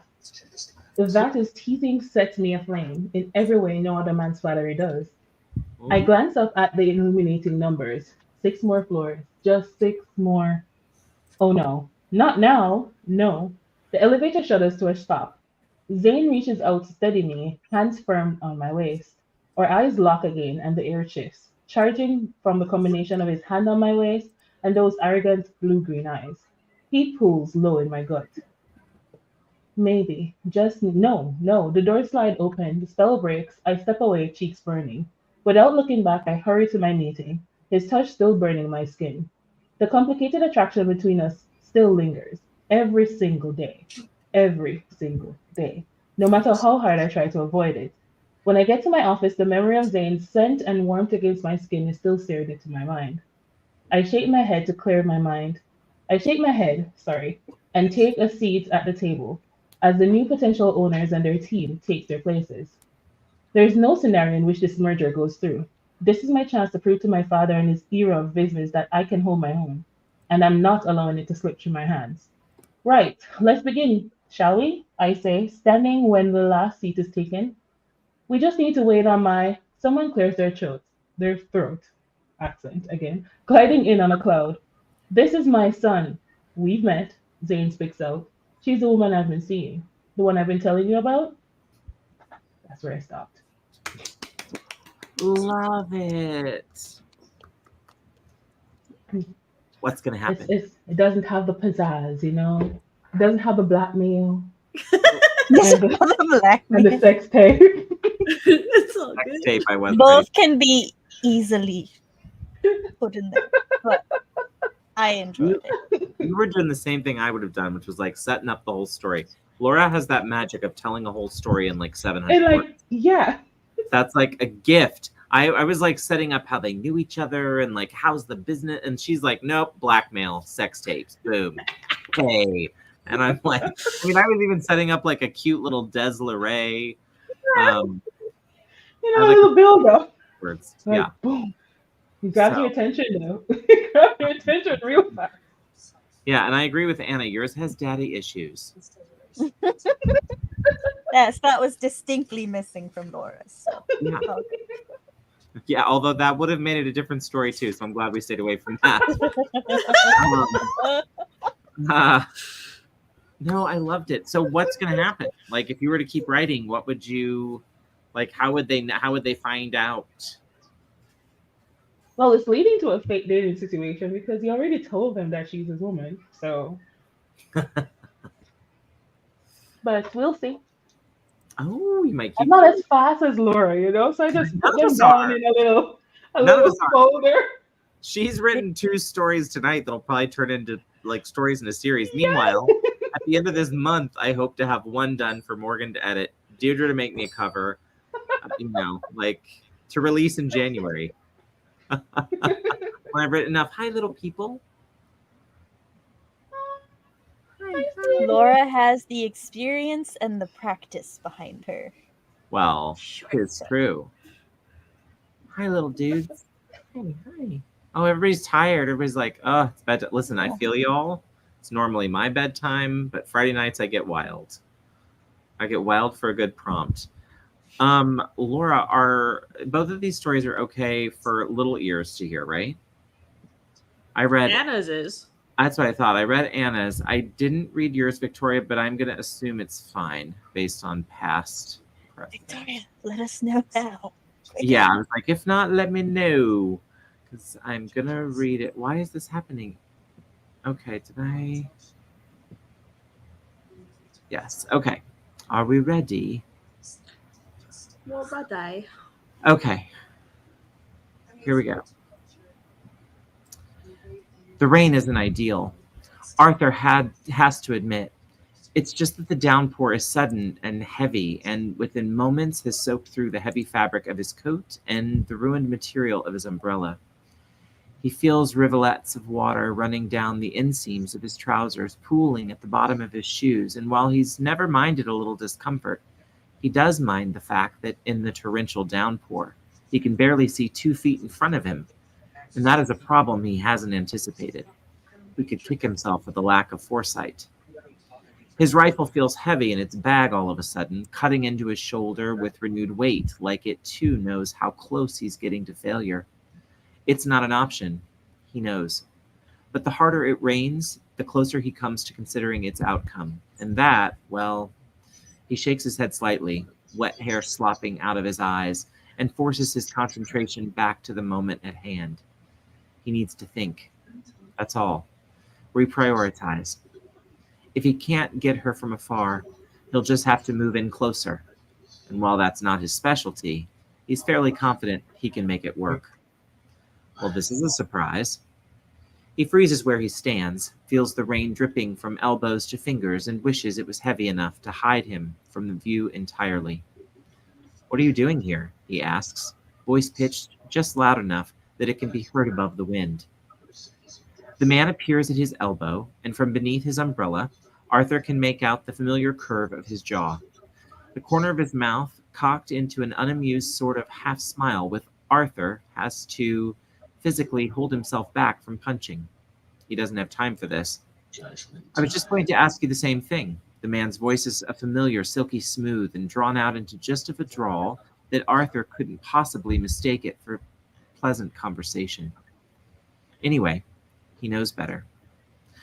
I didn't think this was quite your scene, the man continues. Aren't you usually a hide in the shadows and disappear before any of the real action starts kind of man? Arthur feels his jaw clench, an involuntary tick of annoyance that he hopes his companion didn't notice. I don't mean to question your observational prowess, he says finally, but in case you hadn't noticed, it's raining. The man's smile widens into something resembling real amusement. Well, it's good to see weather hasn't dampened your spirits. Arthur turns to face him fully. Only just make out the sparkle of his eyes beneath the protection of his umbrella. Looks like this one will be yours, he says, finally, after what feels like far too long lost in the depths of pale eyelashes and high cheekbones, and a spark of fear in the pit of his stomach that's far too familiar for his liking. His own failure is all well and good, but their boss never takes lightly to things like that, and it wouldn't be the first time. I'd say so. The man balances his umbrella in one hand for a moment, moving his sleeve down his arm in a graceful movement, a glance at his watch. It's nearly time, I'm afraid. Let me come with you. The words are out before Arthur can stop them, a frankly embarrassing thread of desperation that makes the man's eyebrows shoot up. I'm good on my feet. We can get the job done faster, and the words hang unspoken between them. Our employers will like that. For a moment, the man seems to consider, and Arthur doesn't have to see his face fully to know how much he's enjoying this, holding the job over him with a power that might be intoxicating in the right hands, screaming metaphorically at the rain-soaked heavens, etc. We do this my way, the man says finally. Arthur blinks water out of his eyes as the man tilts his umbrella up, motioning Arthur closer with a tilt of his head. He takes a step, then another. Fine, Arthur says. And that is? He feels a slender arm sneak around his waist, tugging him forward beneath the umbrella and finally out of the traitorous, God-forsaken rain. Just follow my lead, darling. We have a duchess to kill. I loved it. I fucking love it. I love murder couples so much. So good. This romance night became very murderous. I think Phylicia's energy of the writing that she, I think Phylicia wrapped off on us tonight and gave us a little bit of murder vibes. How many murders do we have to? Do we have two? Do we have two murders in the stream so far, or three? I've lost count. Two What? so Not enough. Isn't it two? Two Two so far. But There that one was hasn't been so enough cute. murder in this romance yet. Yeah, 2 murders and then also the blackmail. So we're really racking up the crimes tonight. But Anna, love. That's okay. That's okay. Send it, Joanne. We'll read it. That was awesome, Anna. I loved it. Give all your vibes to Anna. I think Mama Maggie sent me one. I also have one from Victoria from the same prompt, and then I'm going to go back and read Mama Maggie's. This one is by Victoria. Hang on just a second. If there's one thing I know about trying to get into the Ivy League, it's that you have to have a stellar interview. Mine landed on Valentine's Day. Did my friends make fun of me for choosing this particular day to meet with a Harvard graduate at a Starbucks in downtown LA? Yes. But look, I just thought maybe my interviewer would be thrown off by it. It was probably not a good idea. Harvard graduates aren't easily thrown. Right as I parked my car and started to get out, it started to rain. The good news was that I was prepared. I always keep a large emergency kit in the back of the car for situations like this. Does anyone else in LA have an umbrella in the backseat of their car? Nope, just me. I'm pretty sure we don't even have any umbrellas in the house. I got out of the seat and over to the back of the car. I was already soaking wet. If there's one thing I know about professional interviews, it's that you have to wear a stellar outfit. That was already ruined. I opened the trunk and pulled out the umbrella that was sitting in a large blue plastic box I always kept there. It opened backwards, upside down, whatever you want to call it. It was a disaster. Had I ever used this umbrella before? No, I had not. Maybe, just maybe, I should have tested it when I bought it from a random guy outside of Walmart the last time it rained. I looked up to see that the rain was coming down harder. I started to panic a bit, but I took some deep breaths and looked back into my emergency kit. I had a towel, but I wasn't about to walk into Harvard interview with a Hello Kitty towel wrapped around me. Still, I put it over my head and climbed into the back of the trunk. Just then, I saw a boy, He was dressed in a dark green button-down shirt, a black tie, and black slacks. Clearly, he was also interviewing for Harvard. He was carrying a comically large umbrella. Hey, you good? It was extremely annoying. I mean, you look soaked, so... And then he shrugged. How dare he? How dare he be so casual about this? Do you want to share my umbrella? This was intriguing. Helpful, even. I put the stupid towel down. The boy walked closer. He put his hand out. I took it and climbed out of the car. Thanks, I said. Yeah, what time is your interview? 3:50. Oh my God, you got here before me. Yeah, my interview's at 3. You came a full hour early? I needed to be prepared. What time is it? He pulled out his phone. It's 3:03. You need to be there already. Hurry. I'm guessing you didn't get Caitlin's email either. I took out my phone. Harvard admissions, 9:30 a.m., February 14th. Dear prospective students, sorry for the late notice, but my boyfriend just broke up with me last night, right before Valentine's Day. The nerve. God. Anyway, all my interviews are canceled for today. I'll email you when I'm ready to be seen in public. At the moment, I'm crying on the couch. Heartbroken, Caitlin. I put my phone back in my pocket. All this drama was for nothing. I could feel myself start to deflate. I looked up at the kind boy who offered me his umbrella. Sorry I was rude to you earlier. It's fine. You weren't being rude. You just seemed stressed. I'm Holly. Cool. I'm Jared. Since we're here, can I buy you something? He points to Starbucks. Yeah, that sounds nice. What'd you think, guys? Wasn't that cute?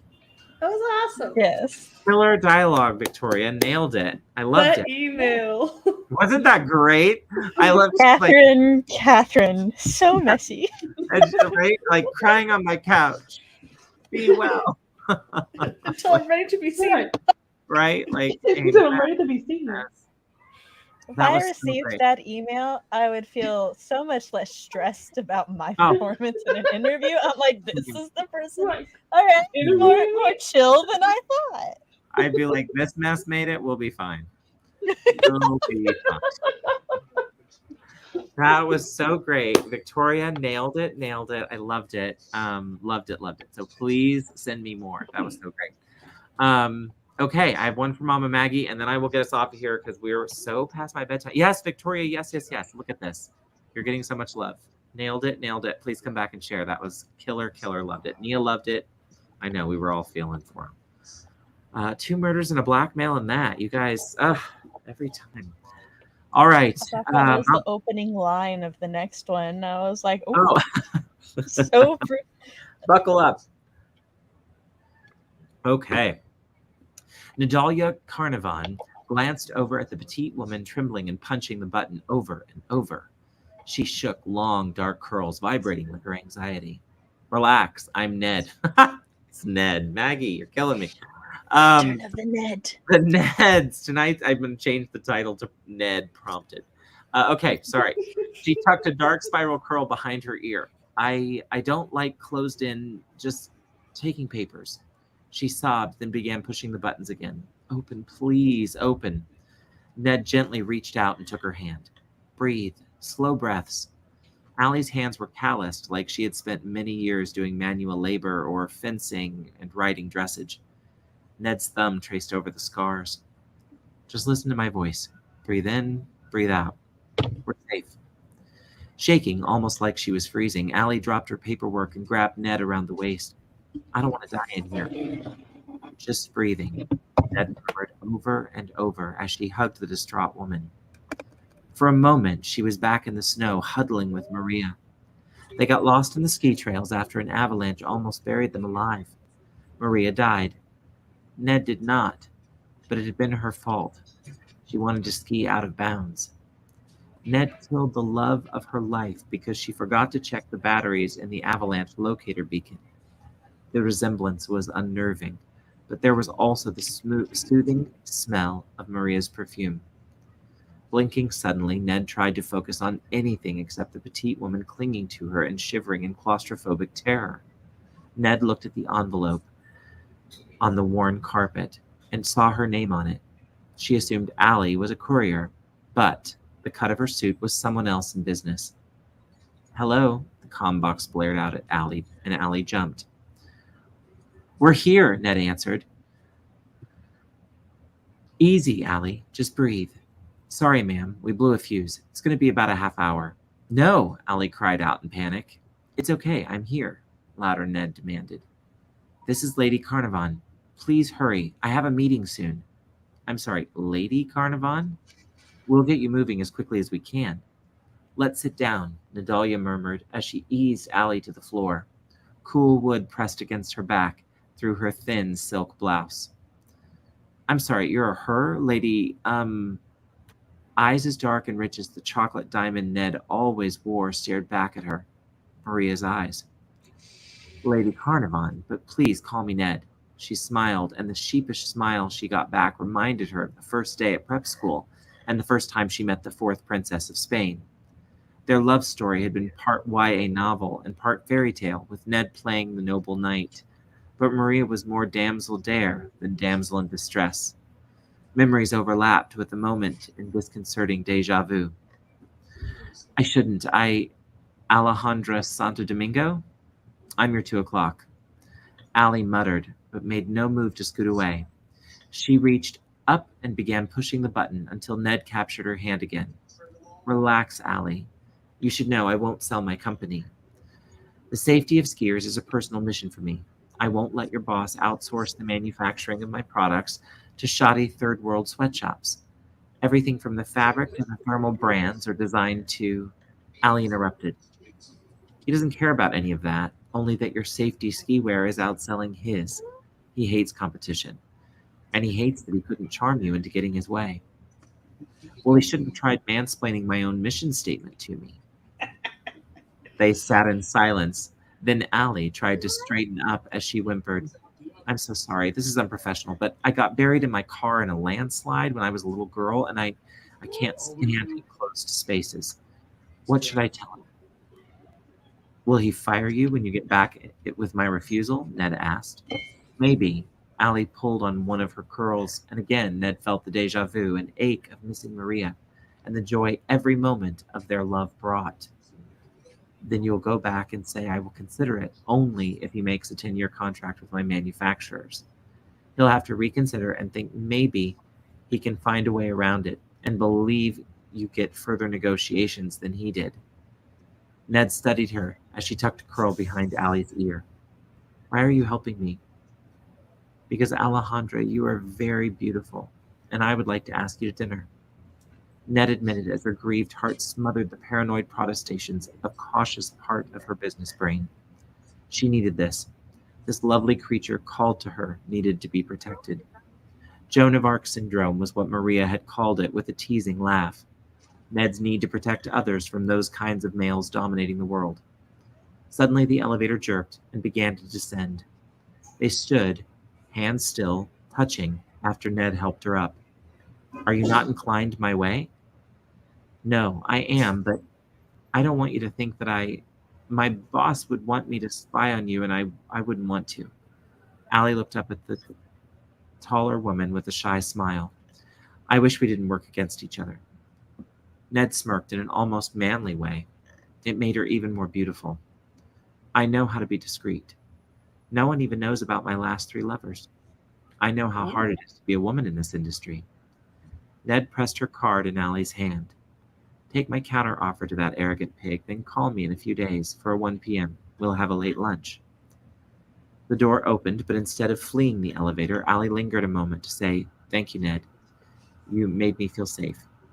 She hurried out of the building, getting in a cab. Her phone chimed. She sent a payment to the building maintenance manager, then texted her boss. The bait was taken. It's going to be nice to have a girlfriend for a while. Mama Maggie, you saucy minx. Say what? 2 murders, a blackmail, that email drama, and Ned being taken by Allie, the scoundrel spy. Didn't even know until the last line, Maggie. Last line. That is brutal. I was here saying, Ned, you're so cute. Right? I was Ned. Okay, Joanne's sending a really short one, so I'm going to read it real quick. Oh, hold the elevator. A woman with copper red bangs called out as Lydia pushed the elevator open. Thank you. Sorry, I'm in a bit of a rush to get to a late breakfast with my favorite coffee shop. Lydia tilted her head. Which one? Heavenly Blends? The woman nodded. No, another one. The elevator closed as the woman walked inside. Thanks for holding the door open. Lydia nodded. No problem.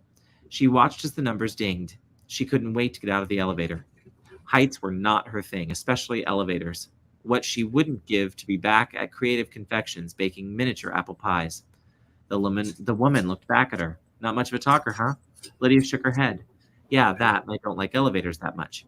She watched as the numbers climbed up. 1, then 2, then 3, then suddenly the elevator stopped at number 6.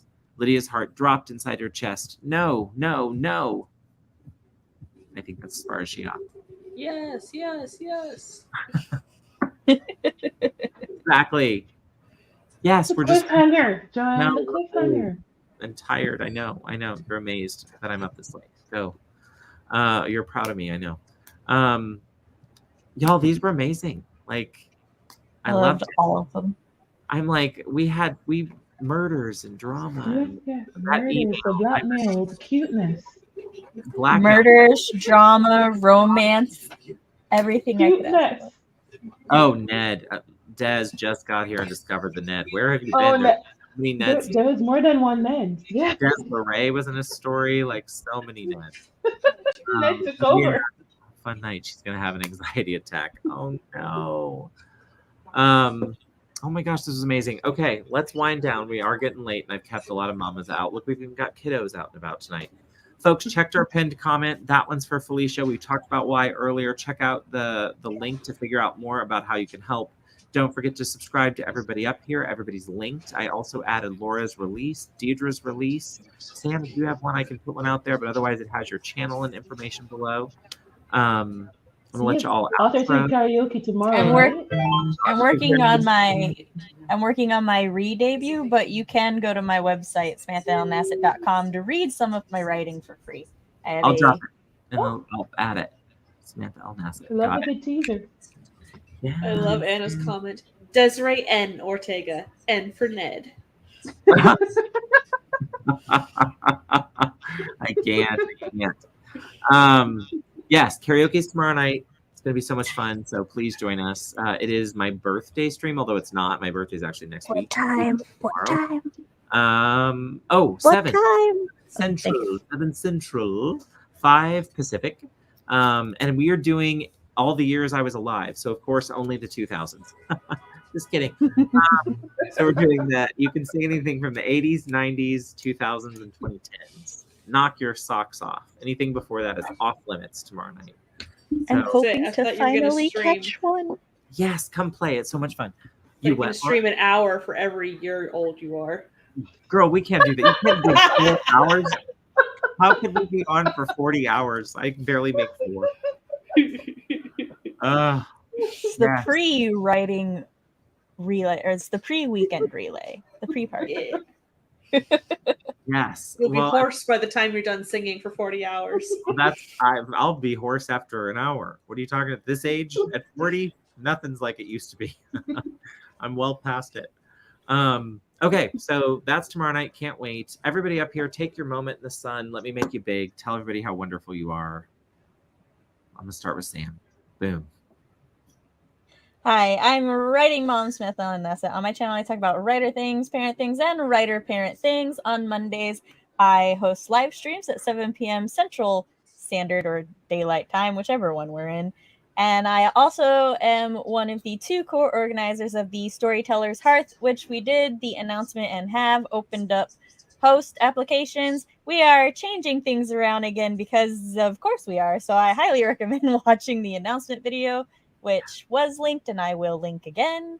And yeah, you can check out my website, Samantha L. Nassett, to find me in all the places. Like, literally, if there is a social media, I have found a way onto it. And I'm Samantha L. Nassett everywhere. Hi. Hi everyone, I'm Deidre Anderson. I am now writing under the pen names Deidre Anderson and Sky Winter.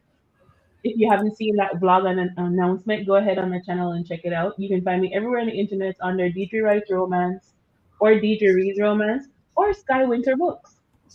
Go ahead and follow me. Keep up with everything I'm doing. I'm releasing like crazy. I did have a release, Breaking Her Rules, that came out on the 5th of September. So if you like Enemies to Lovers, Brother's Best Friend, Forced Proximity, Sports Romance, if you like the back and forth of Enemies to Lovers, then definitely check that out. I've heard that it's funny. I did do my best on it. So go ahead, check it out. Hopefully you like it. And that's me. Moving up to Laura. Bruh. Dun, dun, dun. I am Laura Nettles, writing romance as Samantha Silverstone. So my first short contemporary romance comes out tomorrow. It's called Heart Notes.